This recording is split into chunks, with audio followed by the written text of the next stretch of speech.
Serenna, you know, she had all this time when we were growing up. I say we growing up. We had our kids kind of young. I guess we were growing up together. You were, yeah. We were homeschooling and we were traveling the world, and our kids had all these really kind of mature special experiences. We talk about how you spent a lot of time volunteering with animal rescues, and because you're in this world, you were by default mostly with adults, and you did so well. They were always so impressed with, like, how is she 8 years old and she's so dependable and she can hold these mature conversations? Now that you're in this new job at Dutch Bros, give me some of the positives from how you grew up and some of the negatives that you've carried into that. Yeah, well, I mean, I guess, like, I was always very much lauded for, like, my communication skills. Did you say lauded? Yeah, is that That's so an actual good. word?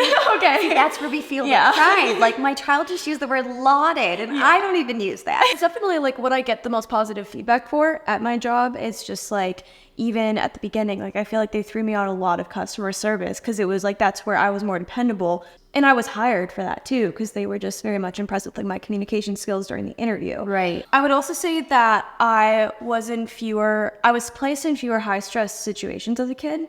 Like, I think I was in a lot of situations where it was just, like, toughen up, buttercup. Is that how you say it? Yeah. Where it's like you just can't really have an attitude. Like, that's just the way it is. Life is inconvenient. How we did it in our family. Yeah. Toughen up, Like, buttercup. there was Yeah. so many inconveniences. Like, many. train stations, backpacking, smelly hostels. I think I come into work a lot with a really good attitude.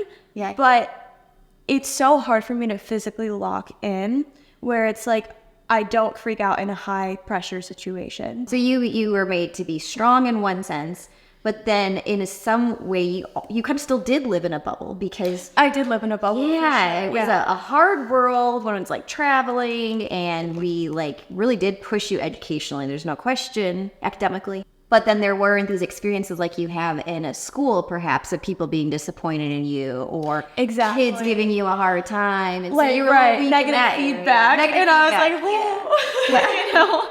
It's probably been good for me as hard as it is to realize that, like, I'm not perfect. And a lot of the people that I'm working with are around people my age. And, like, they're more on top of it than I am.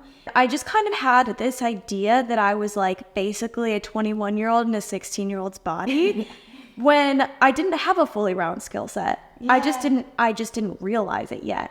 So I think like that's kind of what's the message maybe for me is like, you know, there's a lot wrapped up in this, right? But like, one, we can never prepare our kids for everything. And even though like for me, it was a little nerve-wracking to have you take this job where it's like all of a sudden you are around your peers. So it's like every day. So is this going to change her? There's a little bit of like, oh, she's working these late hours. I'm not used to that. She spent all of her time at home with us for the most part. And now it's like she's like totally out in the world. So you're nervous, but like you need the well-rounded experience, and that no matter what you give to your kids, you can give them a lot, but you cannot give them everything. Congratulations. Thanks. I think you're doing a good job. You're pulling in good tips. They like you. Yeah. Even if you're not perfect. I'm not perfect.